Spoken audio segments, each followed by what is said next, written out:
From the Lower Colorado River Authority, this is Wavelength.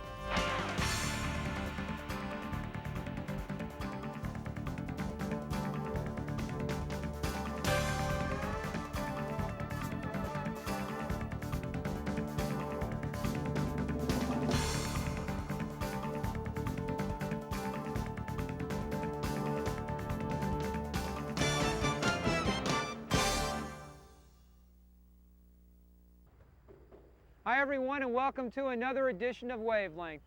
Well, it was bound to happen sooner or later. After enjoying years with the Highland Lakes nearly full to capacity, the cycle has begun to reverse itself. And although Central Texas is not yet officially in a drought, the warning signs are everywhere. If we go through May and we don't get the big May and June rains, then lake levels are going to be as low on Lake Travis as folks have seen them in many years. And that's going to bring a lot of concern and anxiety to the forefront, and we need to respond to that. We have a good drought management plan. We have the ability to respond, but it's kind of like a flood. That doesn't mean it's going to be fun doing it. Today, the telltale signs of a rainless spring are visible. Between January and May, Central Texas normally receives about 7.5 inches of rain, but this year only 3 inches has fallen. There's a weather pattern, we give it a name called La Nina, appears to really have started to take hold. This La Nina pattern is out in the Pacific. It's in the tropical Pacific waters south of Hawaii, out by the date line in that region. The waters out there tend to get unusually cool, and it tends to disturb the jet stream across the rest of the world, especially right here in Central Texas and the central part of the nation. We appear to be right now in a fairly strong La Nina pattern. And through this spring, right now, it looks like these dry conditions will continue. I'm not going to say we're not going to get any rain at all. We will get rain from time to time, but overall, our rain will stay well below normal. Lake Buchanan and Travis are sort of like water savings accounts. They were built to hold back water during floods and to store water during droughts. Right now, even though it looks bad, the lakes are only a few feet below their normal level for this time of year, and engineers are concentrating on using every drop wisely to ensure that there is enough water for cities, industry, agriculture, and aquatic animals. In 1989, the LCRA developed a drought management plan specifically for times like this. It explains who will receive water if the lakes drop to specific levels. LCRA has already curtailed water to a small number of people holding interruptible water contracts. And if the dry weather continues, rice farmers with interruptible contracts could be curtailed in January 1997. The water management plan takes care of both conditions where we have too much water, the floods, and when it's too dry, there are droughts conditions. The flooding management of the Highland Lakes is dictated through a carefully developed water allocation process for our flood control, and that was fully tested during the Christmas flood of '91. Now we get into droughts, we design our operation to try to protect our firm water users. They're their first priority. When we get into a drought, we curtail our interruptible water users only when we think we're definitely into a drought and not just when we have a dry period. Communicating the drought management plan has been a top priority. Press releases and public meetings are helping to get the information out, but every single LCRA employee can also help in the effort. I'm already beginning to get questions from employees who are asking about the situation, what we expect the summer to be like, and they want to be able to be in a position to answer the questions that they're already getting from their friends and neighbors about the dry conditions and will there be enough water to go around. So I think the question is already out there, and the best thing that employees can do is make sure that they are well informed, make sure that they know the kinds of plans that we have on hand, and just go out there and tell the LCRA story, because it's a good story to tell. Although we have received some occasional showers, it will take substantial rains to fill the lakes back to conservation pool. In the meantime, the best thing that we can do is to encourage everyone to use water wisely, exercise extreme caution on area lakes, and of course, hope for more rain. Here is a late-breaking update to this story. On Monday, April 29th, General Manager Mark Rose held a press conference to announce LCRA's plans to improve boating safety on Lake Travis. This move comes in response to dropping lake levels, increased use by the public, and recent accidents on the lake. Starting at sunset, today, the LCRA will increase enforcement of boating regulations on Lake Travis, especially at night. We will focus on reckless boating, including boating at excessive speeds. We want to notify boaters today that we believe that under current lake conditions, it is unreasonable, imprudent, and excessive to drive a boat at night at a speed greater than 20 miles per hour or 17 knots.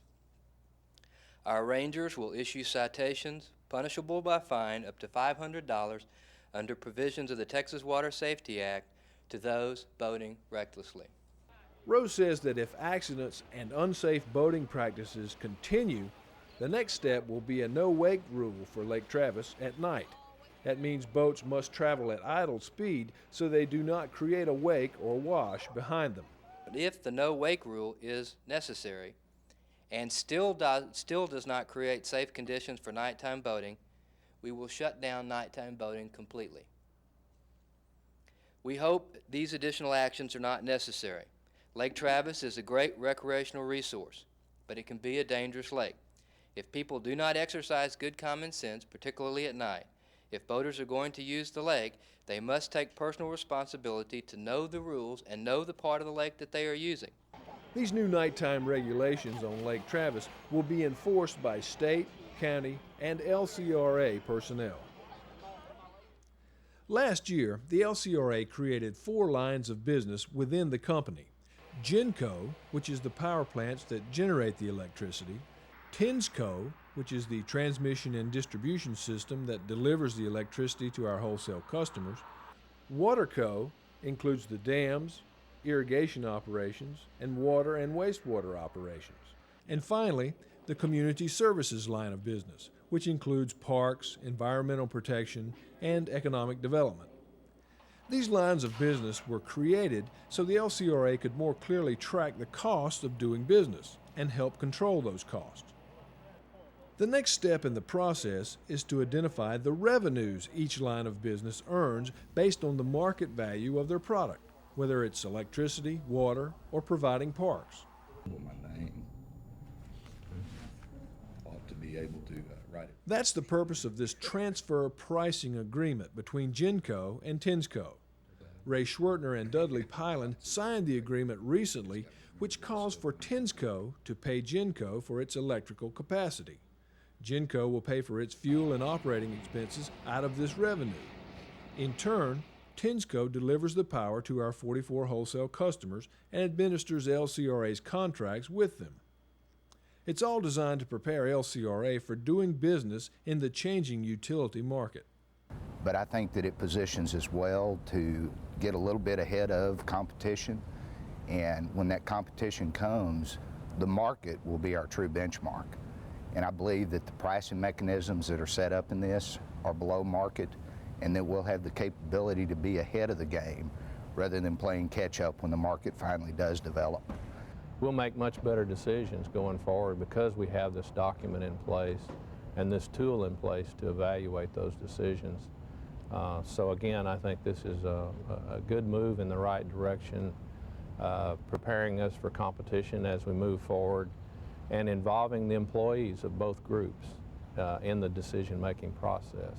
Transfer pricing will show the lines of business how their decisions affect the bottom line.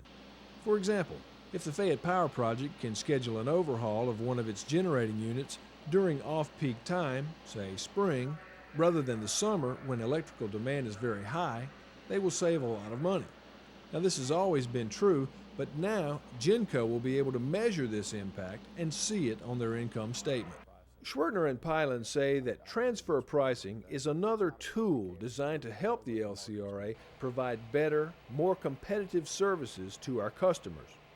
I think this will be very beneficial to our 44 customers that we serve, and it really prepares LCRA for moving into the new utility industry that is more market-based rather than regulatory-based. At the end of 1 year, the transfer pricing agreement between Tensco and Genco will be evaluated and modified to better reflect any changes in the electric utility market. Earth Day was April 22nd, which brings a real focus of attention on environmental issues worldwide. Out here at Camp Chautauqua on Lake Travis, the LCRA, area schools, and private industry came together to provide students with an opportunity to learn about their environment in this beautiful location. What about this? Even a trash bag. That can be recycled. These fifth graders from Harris Elementary School in Austin are participating in a brand new outdoor classroom program at Camp Chautauqua. The students spend 2 days and 1 night at the camp where they learn the 3 R's of the environment: reduce, reuse, and recycle. This program is the result of a partnership between the LCRA, Friends of the Colorado River Foundation, Austin Independent School District, and BFI. BFI, the waste management company, is funding the outdoor classroom for the next 3 years. We own landfills. It's very important that we preserve those landfill space, and recycling is one way we can divert materials that have traditionally gone to landfills that are now recycling. We feel like that if the children can be educated, they educate the parents, and this is a great opportunity for us.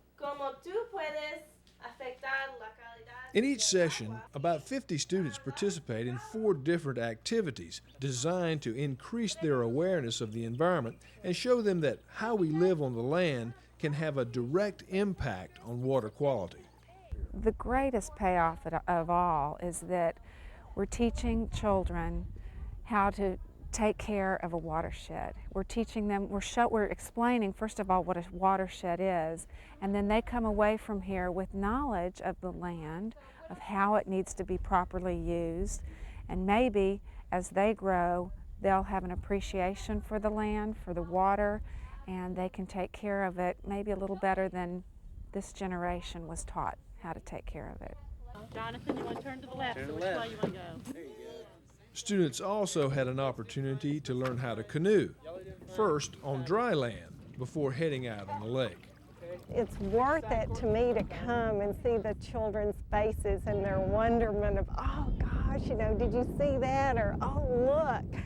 And they just don't always get that from reading a book about water quality or canoeing or watching movies or television. And so I think parents and teachers need to know that it's not just, it is a fun activity, but it's a very important learning activity. Well, there's 2 different types of adaptations. One of them is physical adaptations, and the other one is behavioral adaptations. So when you put on a Hiking along this nature trail gives the students an opportunity to explore their surroundings and identify various plants and animals that live in the area. Students seem to really enjoy the outdoor experience, and the learning part seems to just come naturally. While you are having a great time, you can learn a lot of things, and I want to tell them that it's great to be here. It's terrific. Later in April, students from all around the watershed gathered at Camp Chautauqua for their annual Colorado River Watch Network Symposium. I know we have a lot of problems today with the environment, but I'm really excited that y'all are here today because you're the future and you're being given the opportunities to take what you know and do something about it. These students, teachers, and citizens represent 1,000 people who now monitor the waters of the Colorado River and its tributaries from above the Highland Lakes all the way down to the Gulf of Mexico. Students test the waters for a variety of parameters including dissolved oxygen, pH, nitrates, and conductivity. This network of volunteers helps form an early warning system reporting potential pollution problems and finding their source. Being able to take the kids out to the creek and have your classroom right there on the creek, and they're learning it with hands-on, and to them it's exciting, it's fun, and it's a little different from sitting behind the desk all the time. Students say participating in the Riverwatch Network makes them feel they can be a part of the solution to protecting our rivers and lakes. For Chad Smith, Joining the network 3 years ago literally turned his life around. I started off with no future. I didn't know what I was going to do with my life. I had no idea. I didn't know if I was going to graduate. And after I, been in Riverwatch for 3 years, now I'm fixed to graduate. I might graduate with honors. And I'm going to college and everything. I have a future now. It gave me something, to devote my time to. And while devoting my time, it helped me with my education because it helped me be responsible for some things. By being mentor, I was responsible for my group. And so responsibilities and organization is what got me through school. This year's symposium and other Riverwatch activities are being funded by a grant from Waste Management, Inc., the parent company of Longhorn Disposal. I think something else we get is a feeling of self-satisfaction knowing that we're helping young people learn about the environment and to protect it for the future. The other thing I think that it does for us, it gives us some good public relations, and not everybody has a real positive image of garbage or solid waste companies, and I think this shows that we're not just takers, that we do give back to the community, and I think we get some good positive public relations out of that. If you would like more information about the Colorado Riverwatch Network, call the LCRA at 800-776-5272.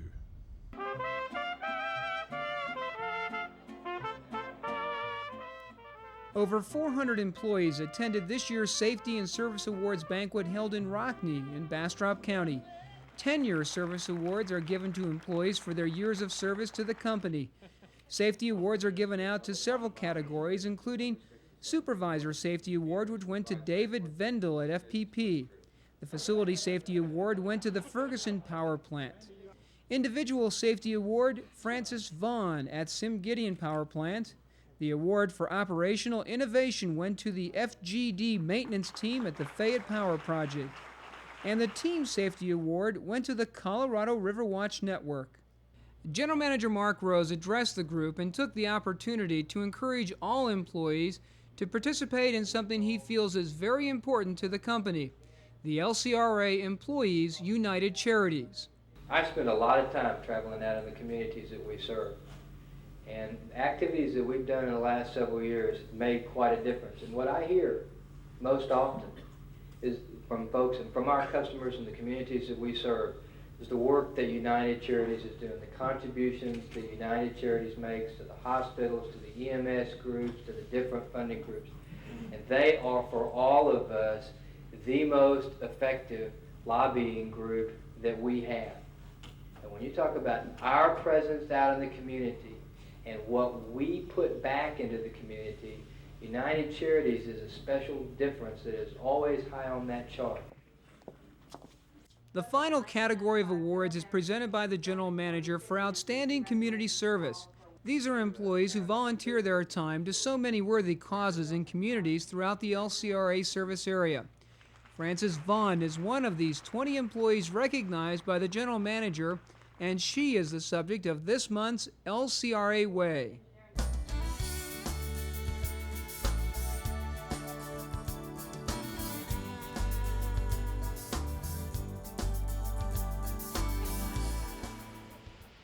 Sim Gideon Power Plant in Bastrop has 3 gas-fired generating units and 75 employees. Many people here describe this group as a great team with a real family atmosphere. Many employees at the plant are very involved in LCRA activities and volunteer efforts in the community. But one who seems to always go the extra mile and give tirelessly of herself is Frances Vaughn. Frances works as a maintenance planner. She helps schedule outages and overhauls of the generating units and coordinates contractors, work orders, and materials. Frances is a wife. Her husband Gerald also works for the LCRA. They have 2 daughters, ages 6 and 12. She, of course, also works full-time, plays the organ at her church, and in her spare time, she's involved in plant activities such as Adopt a Highway, plant cleanups, fundraisers for fellow employees in need.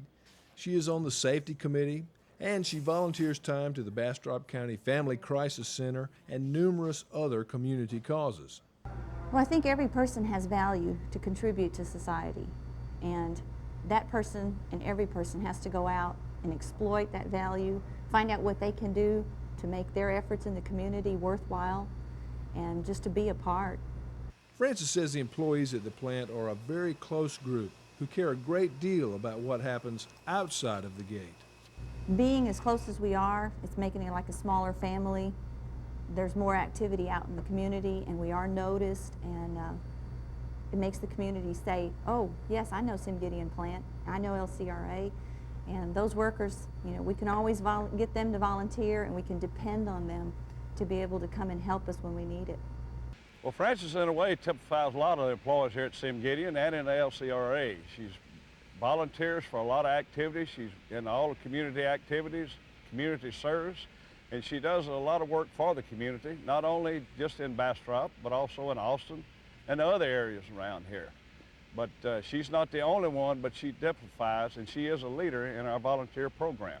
Frances says she is a bit uncomfortable with all of this recognition, but she says if it helps get people involved, then it's worth it.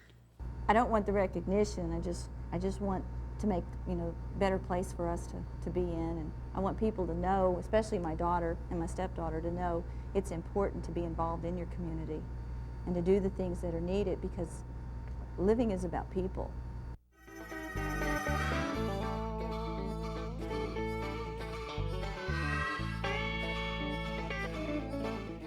For Around the LCRA, this is Robert Potts.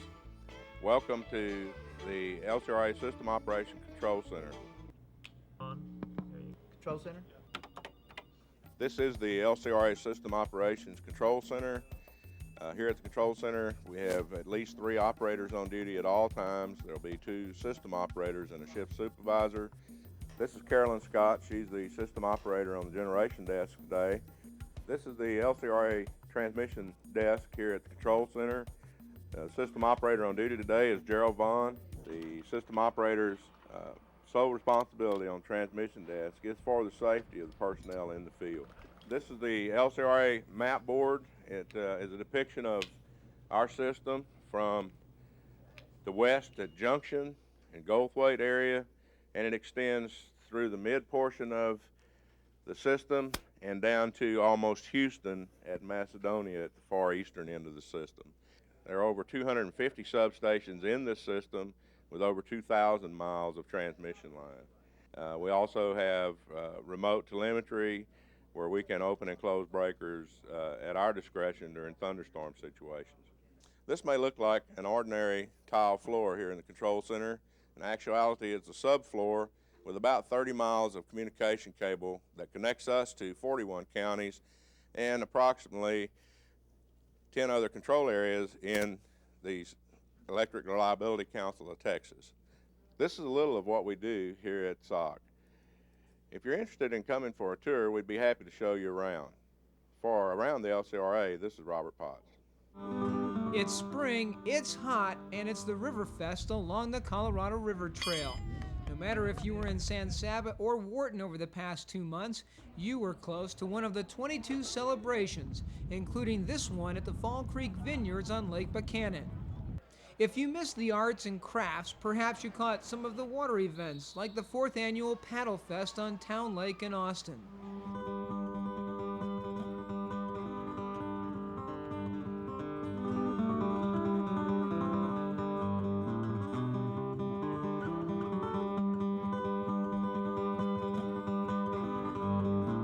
That's it for this edition of Wavelength. Thanks for watching. We'll see you next time.